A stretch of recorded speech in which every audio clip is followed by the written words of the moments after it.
सभी लोगों को जय माता दी, जय गुरुदेव और जय श्री राम। आज आपके लिए लेकर आई हूँ रसोई घर से जुड़े हुए कुछ बहुत ही ज़्यादा लाभदायक वास्तु टिप्स। तो चलिए शुरू करते हैं। हमारे घर में सबसे ज़्यादा जो पवित्र स्थान है वो 4 स्थान बताए गए हैं। वो कौन कौन सी जगह हैं जिनको दूषित नहीं करना चाहिए। पहली जगह है ईशान कोण, जहाँ पर पूजा की जाती है। दूसरा है अग्नि कोण, जहाँ पर भोजन पकाया जाता है। तीसरा स्थान है वायव्य कोण। चौथा स्थान है ब्रह्म स्थान। ब्रह्म स्थान यानी मध्य का आंगन जिसको बोला जाता था पुराने समय में, वो। अब आपको इन 4 जगहों को अच्छे से ध्यान रखना है कि इन 4 जगहों को दूषित नहीं करना है। इसके अलावा भी 3 जगह सबसे ज़्यादा पवित्रता की श्रेणी में आती हैं, जैसे ईशान कोण, अग्नि कोण, ब्रह्म स्थान। और चौथा एक स्थान और इसमें माना गया है, वो है पढ़ाई का स्थान। पढ़ाई का स्थान कोई लोग दक्षिण में बैठ के पढ़ते हैं, कुछ पश्चिम में, कोई पूर्व में, कोई उत्तर में। तो वैसे तो उत्तर और पूर्व दिशा ईशान कोण पढ़ाई के लिए अच्छा होता है, लेकिन आप जहाँ भी पढ़ें तो अपना जो फेस है वो आपको नॉर्थ या ईस्ट की तरफ ही रखना है। तो जिस दिशा में भी आप बैठ के पढ़ाई करते हैं, अपना फेस नॉर्थ ईस्ट में रखें और उस स्थान को बहुत ही ज़्यादा पवित्र रखें। पवित्र कैसे रखना है? जूते चप्पल पहन के पढ़ाई नहीं करनी है, कुछ खाते समय पढ़ाई नहीं करनी है। उस कमरे में जिसमें आप पढ़ाई करते हो या जिस टेबल पर आपकी बुक्स रहती हैं, वहाँ पर कुछ भी झूठा खाने का सामान नहीं होना चाहिए, कुछ भी अपवित्र चीज़ नहीं होनी चाहिए। रसोई घर में जब भी आप पहला प्रवेश करें तो स्नान करके ही रसोई में प्रवेश करें। इससे क्या होता है, गृह कलेश नहीं होता। जिनके घर में बहुत ज़्यादा गृह कलेश होता है वो लोग बिना स्नान किए रसोई घर में प्रवेश करते होंगे, क्योंकि रात भर की जो नकारात्मक ऊर्जा है वो उससे हमारा ऑरा प्रभावित होता है और राहु सक्रिय हो जाता है। रसोई घर में राहु का आधिपत्य माना जाता है एक तरह से। अगर गलत तरीके से रसोई घर का इस्तेमाल किया जा रहा है तो राहु उसमें हावी हो जाता है। और जब हम रात की जो हमारी नकारात्मक ऊर्जा हमारी बॉडी में है उसके साथ हम रसोई घर में प्रवेश करेंगे तो रसोई में बनने वाला भोजन या नाश्ता पर उसका प्रभाव पड़ेगा। और आप मतलब यकीन मानिए कि पुराने समय में भी रसोई की पवित्रता पर बहुत जोर दिया जाता था और आज भी काफ़ी जगहों पर इस नियम को फॉलो किया जाता है। रसोई घर जितना पवित्र होगा, आपके घर से बीमारियां उतनी ही दूर भागेंगी, आपके घर में सुख समृद्धि उतनी ही तेज़ी से आएगी, उन्नति बहुत ही मतलब मेहनत नहीं करनी पड़ेगी, कम मेहनत पर उन्नति आपको प्राप्त होगी। घर के लोग स्वस्थ होंगे, घर में हंसी खुशी का माहौल रहेगा, घर में खुशियाँ आए दिन बनी रहेंगी, कभी भी कोई आर्थिक संकट नहीं आएगा, शारीरिक कष्ट भी दूर रहेगा। तो इस चीज़ का हमेशा ध्यान रखें।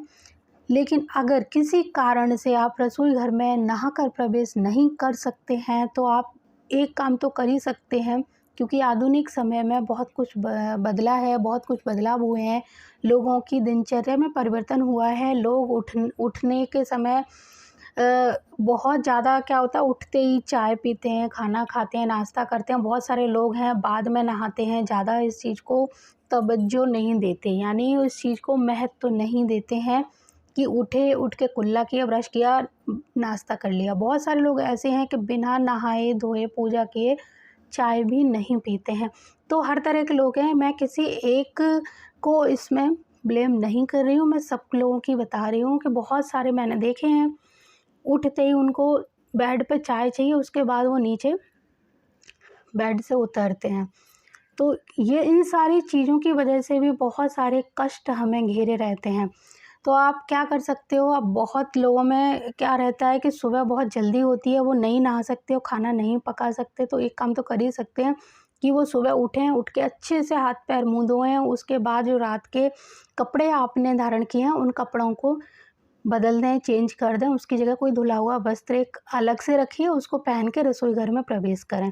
तो इससे भी हमारा 100 नहीं तो कम से कम 50% काम हो जाएगा। बिना नहाए धोए पूजा पाठ किए बिना रसोई में भोजन नहीं पकाना चाहिए। आप नाश्ता बना सकते हो हाथ पैर मुंह धो के कपड़े चेंज करके, लेकिन खाना आपको नहा कर ही बनाना है। इससे क्या होता है, बिना नहाए अगर आप खाना बनाओगे तो इससे राहु और शनि के जो बुरे प्रभाव हैं वो बढ़ जाते हैं, और ऐसे घरों में हमेशा तनाव होता रहता है और तनाव कभी समाप्त नहीं होता है। रसोई घर में जब भी प्रथम प्रवेश करें तो ओम गंग गणपति नमः बोलते हुए रसोई घर में प्रवेश करें। चाहे आपका रसोई घर ओपन हो, चाहे बंद हो, डोर वाला हो, आप जैसे ही आपको लगे कि ये किचन है उसमें प्रवेश करते ही आप ओम गंग गणपति नमः बोलें। उसके बाद माँ अन्नपूर्णा देवी का ध्यान करें, उनको प्रणाम करें, और उसके बाद आप जैसे ही गैस को जलाने जा रहे हों, गैस के चूल्हे को जलाते समय अग्निदेव का आवाहन करें, उनको प्रणाम करें, ओम अग्निदेवाय नमः ऐसा बोलकर गैस को जला दें, गैस के चूल्हे में अग्नि प्रज्वलित कर दें। ऐसा अगर आप करते रहेंगे तो आप देखना बहुत सारे कष्ट आपके धीरे धीरे दूर होने लगेंगे, क्योंकि अग्नि कोण से बहुत सारे कष्ट आते हैं और बहुत सारे कष्ट खत्म भी होते हैं। बड़े बड़े रुके हुए काम अग्नि की और रसोई घर की पवित्रता से बन जाते हैं, और बहुत सारे काम हमारे ये गलत काम करने से, यानी रसोई घर को दूषित करने से बिगड़ जाते हैं। तो रसोई घर में पहला प्रवेश नहाकर हो तो अच्छा, नहीं है तो हाथ पैर मुंह धो के करिए। इसके अलावा खाना आप नहाकर ही बनाइए। नाश्ता बना रहे हो, बहुत मजबूरी है तो कपड़े धुले हुए पहन कर ही बनाइए। पहला जो रोटी का छोटी सी एक रोटी बनाकर अग्निदेव के लिए निवाला ज़रूर निकालना है। माँ अन्नपूर्णा के लिए, अग्निदेव के लिए पहली रोटी गाय के लिए। इस तरह 2-4 काम आपको करने हैं। एक रोटी बनानी है जो गाय की होगी, दूसरी एक छोटी सी रोटी बनाइए, वो अग्नि पर रखिए, गैस के चूल्हे को जलाकर उस पे थोड़ा सा घी और शक्कर रखिए, और उस रोटी को पूरी तरह आँख बंद करके अग्निदेव को अर्पित करिए। जलने दीजिए, रोटी पूरी तरह जल जाए उसको साइड में निकाल के रखिए, और उसके बाद में उसको जब वो ठंडी हो जाए हाथों से उसका चूड़ा करके अपने जो गमले वगैरह हैं, पेड़ पौधे जहाँ लगे हैं वहाँ पर भी वो राख डाल सकते हैं। बहुत छोटी रोटी बनानी है, बिल्कुल आपको बहुत बड़ी रोटी नहीं बनानी है, ध्यान रखना इतनी सी रोटी आप बना सकते हो। गाय की रोटी, आप गाय है उसको देकर आइए, अगर गाय नहीं है तो आप एक काम कर सकते हो, गाय के लिए 1 रुपया से लेकर 5 रुपये तक या 10 रुपये तक जो आपकी सामर्थ्य हो, वो रोज़ एक दिन 1 रुपया निकालेंगे, अगर नहीं तो सूखा आटा निकालेंगे। और जब भी आपको लगे कहीं गाय आपके आसपास, आप पता करिए, तो वो सारे आटे की रोटियां बना के एक बार में गौशाला में लेके जाइए, ये भी कर सकते हैं।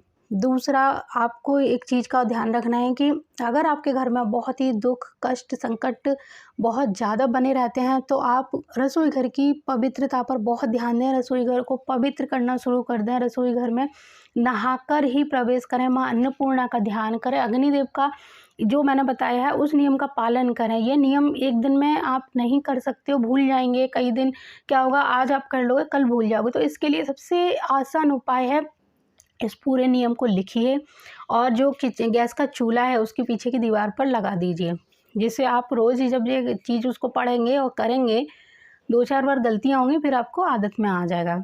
अगर आपके घर में बहुत ज़्यादा तनाव, लड़ाई झगड़े, अज्ञात भय बना हुआ है, दुर्घटनाएं हो रही हैं या रुके हुए काम आपके आगे नहीं बढ़ रहे हैं, तो आप एक काम कर सकते हो। जैसे कर्जा भी आपका बहुत बढ़ गया है, बहुत ज़रा सा आपको दूध लेना है, बहुत ही कम, 1 चम्मच से भी कम दूध लेना है, और रात को जिस समय पूरा खाना बन जाए, गैस बिल्कुल हमेशा, मतलब एक रात के लिए बंद हो रही है, गैस का चूल्हा रात को आपको नहीं जलाना है, आप सुबह ही जलेगा उस टाइम पे ये उपाय करना है। क्योंकि ये उपाय करने के बाद आप गैस नहीं जला सकते, जो लास्ट में करना है। तो आपको थोड़ा सा दूध लेना है, दूध का छींटा पूरे ज़ोर से गैस की जलते हुए चूल्हे पर जो स्लो फ्लेम करके मारना है, और उस इतनी तेज़ छींटा मारना है कि वो गैस का जो फ्लेम है वो एकदम बंद हो जाए, और उसके साथ ही नोब को बंद कर देना है। और फिर अग्निदेव से अपने घर में हो रहे इन परेशानियों के लिए, उनको परेशानियों को जो रोकने के लिए प्रार्थना करनी है। इससे शनि और राहु के जो प्रकोप हैं वो शांत होते हैं, और बुरे दिन अच्छे दिन में बदलना शुरू हो जाएंगे। बहुत ही अच्छा आजमाया हुआ उपाय है। रसोई घर दक्षिण पूर्व दिशा के मध्य में ही, यानी अग्निकोण में ही होना चाहिए। किसी कारण से अगर ऐसा संभव नहीं है तो जहाँ पर भी है रसोई घर, वहाँ पर आप जो अग्निकोण है वहाँ पर रखिए उस चूल्हे को, और नहीं कर सकते तो ये काम आप कर सकते हो कि आपके घर का जो अग्निकोण है उस अग्निकोण में चाहे आप इंडक्शन ले लीजिए, इंडक्शन चूल्हे जो आ रहे हैं वो ले लीजिए, चाहे कुछ भी आपको ऐसा करना है कि एक बार उस अग्निकोण में अग्नि को जलाना है, और वहाँ कुछ भी आप चाहे दूध गर्म करिए इंडक्शन पे, या कुछ ऐसी चीज़ बना सकते हो, चाय बना सकते हो कि अग्निकोण में एक बार अग्नि को प्रज्वलित करना है। इतना भी नहीं कर सकते तो जहाँ अग्निकोण है वहाँ पर एक सरसों के तेल का दीपक जलाकर 1 घंटा जले रख सकते हो। सुबह कर सकते हो, शाम को कर सकते हो, कोई भी समय ये उपाय कर सकते हो। ठीक है। रसोई घर आपका अगर अग्निकोण के अलावा किसी अन्य दिशा में है तो बीमारियां घर से नहीं जाती हैं, इसीलिए ये उपाय आपको करना ही है कि रसोई घर का जो चूल्हा है वो अग्निकोण में किसी तरह अगर ले जा सको तो अग्निकोण में रखो। कोई सामान रखने की ज़रूरत नहीं, अग्निकोण में सिर्फ चूल्हा भी रखेंगे तब भी आपका काम हो जाएगा। इसके अलावा उसकी पवित्रता मैंने आपको बताई, उसका ध्यान रखना बहुत ज़रूरी है। जूते चप्पल पहनकर रसोई घर में प्रवेश ना करें। अगर बहुत ही ज़्यादा ठंडी का मौसम है, आप ज़मीन पे पैर नहीं रख सकते हो तो वहाँ कोई कपड़ा बिछा के नीचे रखें, नहीं वो भी कर सकते तो फिर एक जोड़ी ऐसी चप्पल या जूते आप रखिए जो बिल्कुल नए हों और रसोई घर में ही होने चाहिए, वो अन्य जगहों पर पहनकर उनको नहीं जाना है। रसोई घर में झूठे जो बर्तन होते हैं, खाना खाने के बाद बहुत सारे लोग उसी स्लैब के ऊपर गैस के पास रख जाते हैं जिसमें कुछ भी खाना बच गया और वहीं छोड़ दिया कि कोई और खा लेगा। ऐसा बिल्कुल भी ना करें। जिन घरों में इस तरह किया जाता है उन घरों से लड़ाई झगड़े कभी समाप्त नहीं होते। ख़ास तौर से पति पत्नी का जो तनाव है वो झूठे बचे हुए भोजन को रसोई घर में रखने से होता है।